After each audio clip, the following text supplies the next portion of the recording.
Keep pressure on that sludge. Need more degreaser over here. Watch the wires, careful. We're making progress. The metal's showing. Keep it steady. Watch the cables. Clear number 1. Take it to the bench. Check the tolerances on this piston. Prepare the next part for transport. The polishing is complete, ready for balancing.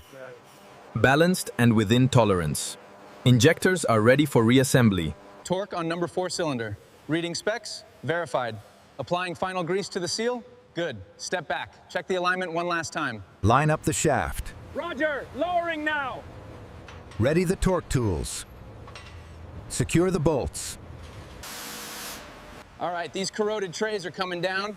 Carefully with that cable. Looks good, boys. Modernized. All right, connect the fiber optic cables here. We've got the power management online. Monitoring screens look good. Alarms are clear. Final checks.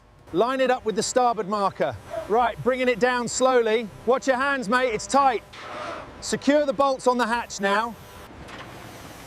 All right, start the pressure washer. Let's get this winch spotless. Need a larger wrench over here. This bolt is stubborn. Line up that panel.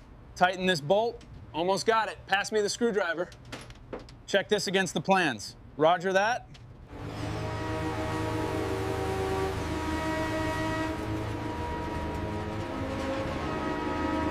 The crew cabins are nearly finished. Looking good. This modern look is great. Electrics are all hooked up. Main systems activating. Hydraulics online. Power levels are stable. Verify bridge controls and comms. Confirmed. All systems green. Fire up the engines. Systems checked, all green. Main ignition activated. They're turning. We've got power. It's alive. Yes, we did it. Long